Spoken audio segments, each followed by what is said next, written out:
Cadena SER, la fuerza de la voz.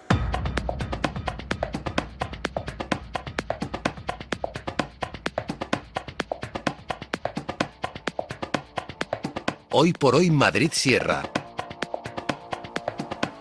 Bueno, pues ya estamos en nuestro tiempo de gabinete de salud mental, como todos los lunes a la 1:33 de la tarde y por streaming. Ya os están viendo, ¿eh? Así que portaros bien. Soraya Vivancos, muy buenas. Muy buenas, Luis. Por las fallas bien, ¿no? Muy bien, estupendo, ¿cómo no? Y yo conformándome con ver las mascletas por YouTube. Es que la vida no es justa. Vi una que publicaste y me encantó. Es impresionante, es impresionante. Lo de este año ha sido impresionante. Carlos Martín, muy buenas. Muy buenas. Pero la vida vuelve a la normalidad. ¿Y qué le vamos a hacer? Hoy vamos a hablar del habla privada. ¿Me pueden traducir ustedes esto, por favor? Voy a poner un ejemplo A ver. que todo el mundo lo va a entender. ¿Cuántas veces vamos andando por la calle y vemos a alguien o nos descubrimos a nosotros mismos manteniendo una conversación apasionante con nosotros mismos? Sí. Esto es el habla privada. ¿Como nosotros mismos o por el móvil? Que se entiende No, sin todo. cascos. Ya. Sin nadie. Sí. O sea, es decir, tú mismo, contigo mismo, pero en voz alta. Ah, sí. Así que vamos a ver si esto realmente es algo normal o si es cosa de locos. Ah, bueno. No sé cómo vamos a terminar hoy. ¿Esto es normal? Esto es normal. ¿Ah? Si nos fijamos, los niños pequeños... Yo hablo conmigo mismo, pero en casa, no por la calle. De eso hablaremos también. Bueno. Los niños tienen una conducta muy común que es se conoce con el nombre de habla privada.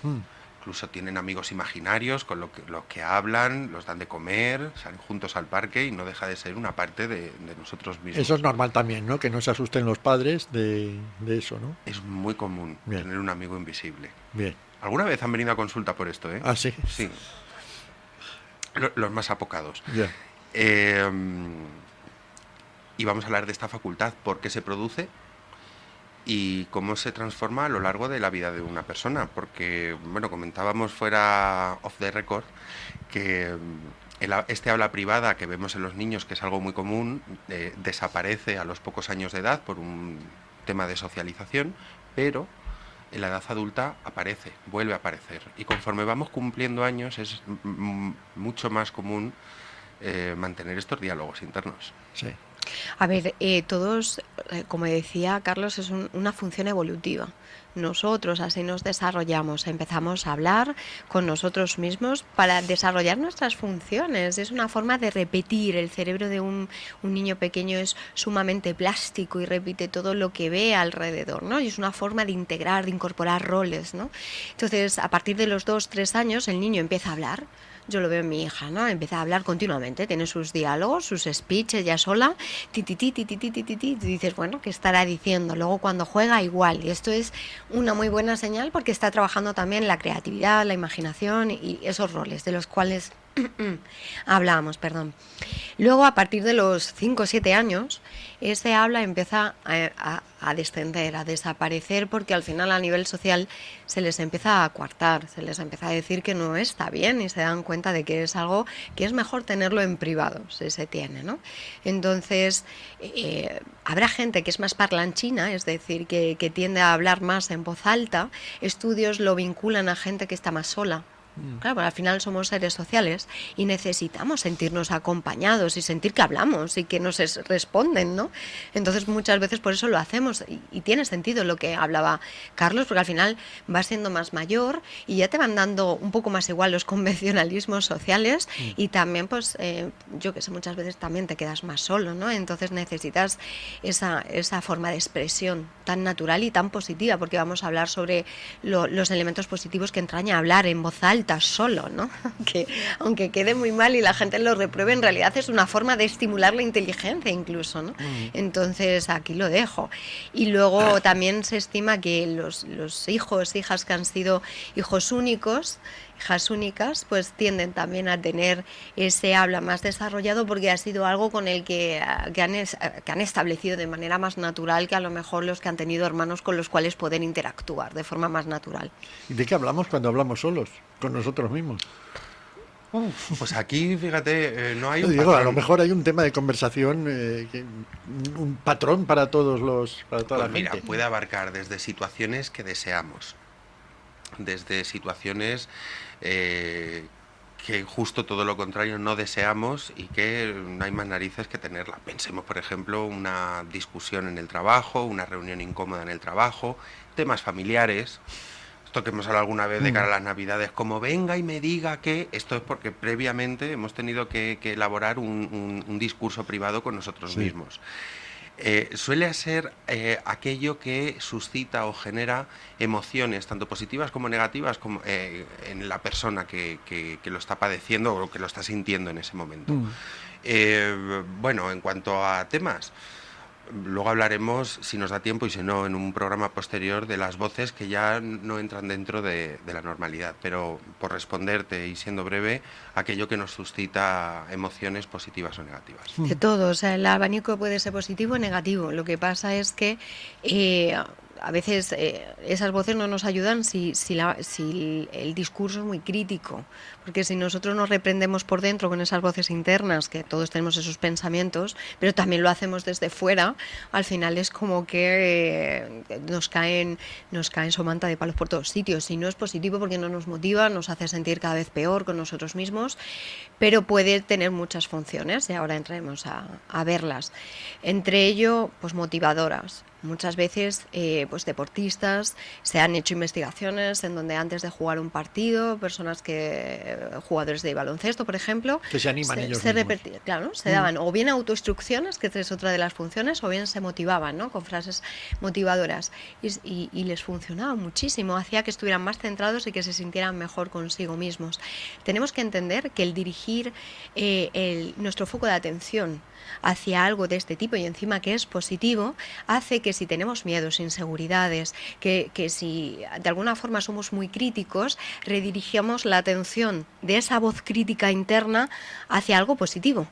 Con lo cual al final no nos dejamos arrastrar por ese tipo de pensamientos de no voy a ser capaz, seguro que me voy a quedar bloqueado, seguro que los demás se van a reír de mí, sino que empiezo a meter como autoinstrucciones, empiezo a decirme cosas más motivacionales y entonces la atención empieza como a enfocarse hacia otra línea y esto contrabalancea un poco ese discurso interno. De todo esto que estamos hablando, ahora que has dicho lo que pensamos, ¿todo esto lo exteriorizamos hablando en voz alta o solo con pensarlo ya estamos hablando del habla privada? Podemos entender que habla privada es algo interno y puede ser así, pero estamos hablando del matiz del habla que se hace en voz alta cuando estamos solos y que a nivel social se ve como algo negativo porque está vinculado desde hace muchísimos siglos a estar mal de la cabeza, cuando no es así.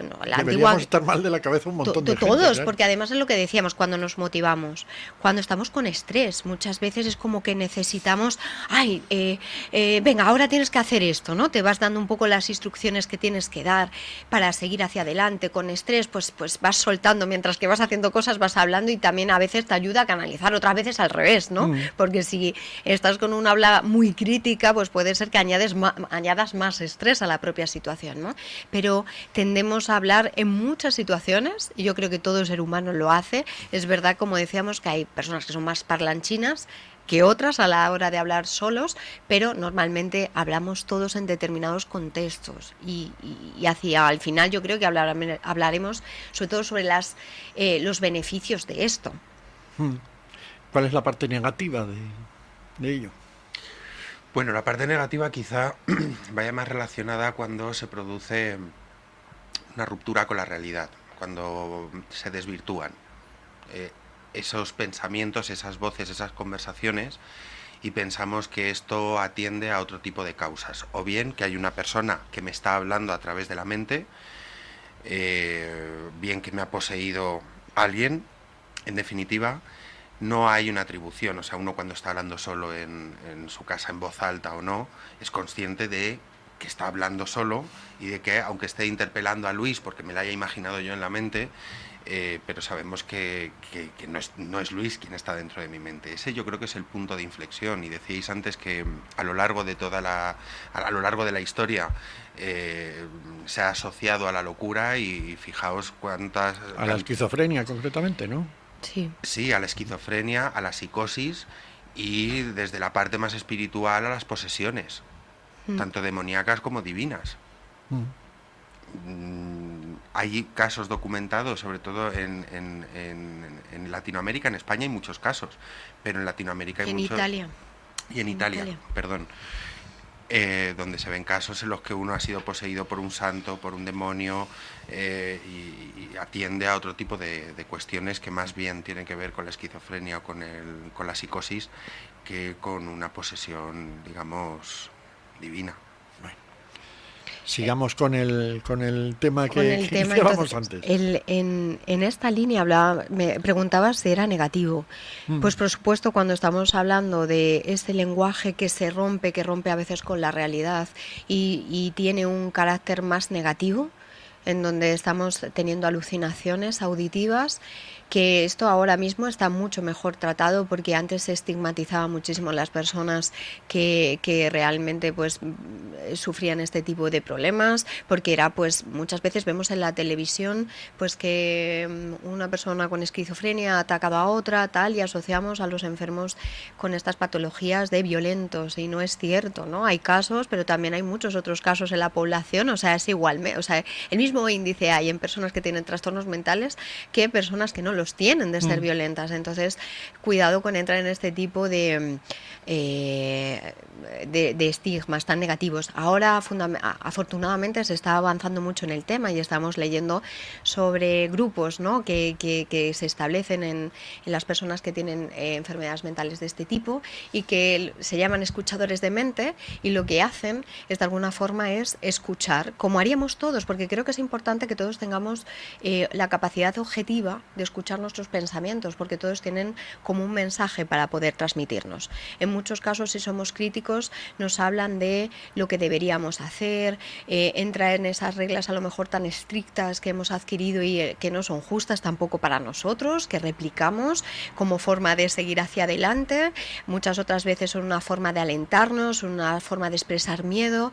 Entonces, esto también pasa a las personas que tienen esquizofrenia. Son voces, y se estima que alrededor del 70% de personas esquizofrénicas en la infancia o en la adolescencia han sufrido abusos o negligencias o elementos que han creado esa ruptura, y como esas voces vienen a ser como resilientes a aquellos momentos en donde el niño o el menor estimaba que había una alerta, entonces el cerebro guardaba eso como un elemento valioso. Lo que pasa es que esas voces siguen repitiéndose ahora, ¿no?, y aparecen en contextos que el cerebro se activa. Entonces, no verlo como algo intrusivo y horrible y sin sentido y real ayuda a estas personas a poder ver un poco el mensaje que tienen y ver realmente si son funcionales o no. Evidentemente, cuando están en una crisis en donde ellos están viendo afectado su día a día, tienen que tener un tratamiento, y eso tiene que ser regulado para que pues a lo mejor incluso lleguen a desaparecer estas voces. Pero es un poco el que nosotros tengamos esa capacidad, tengamos una patología mental o no, de escucharnos y de reflexionar a veces de manera externa, porque desde nuestra cabeza a veces es como muy poco objetivo. Tú en tu cabeza tienes continuamente como una radio encendida que va pasando de tema a tema, y al final se te puede hacer como si fuera una olla a presión con muchos contenidos que no toman perspectiva. Entonces, muchas veces nosotros en terapia lo que sugerimos es que la persona externalice, ya sea hablando con otra persona, ya sea escribiendo, como forma de sacar de dentro a fuera y de tomar esa perspectiva, pero a veces el hablar es otra forma de sacar y de escucharse, porque además... Hablar con otros. No, pero hablar solo, pues si tú no tienes la posibilidad de tener a alguien que te escuche, o incluso a veces tienes la posibilidad de escuchar a alguien que te escuche y es limitante, es una persona que te está invalidando de alguna forma. Entonces, el poder hablar es una forma de escucharte, porque activa además otras zonas cerebrales. Entonces, ayuda a la memoria, al recuerdo, ayuda a la organización, y eso entraremos un poquito más ahora, pero hablar fuera, o sea, hacia afuera, ese habla interna pero exteriorizada con uno mismo, ayuda a escucharse, integrar, aprender, o sea, es muy positiva. Entonces, venga, pues vamos con esas cosas buenas. En relación a lo que decía Soraya, y por complementar, ¿qué es un pensamiento? Un pensamiento es un grupo de neuronas que se conectan entre ellas a través de un impulso eléctrico. El aula privada lo que hace es favorecer esas interacciones y entonces cuanto más se active esa área, más accesible tenemos la información.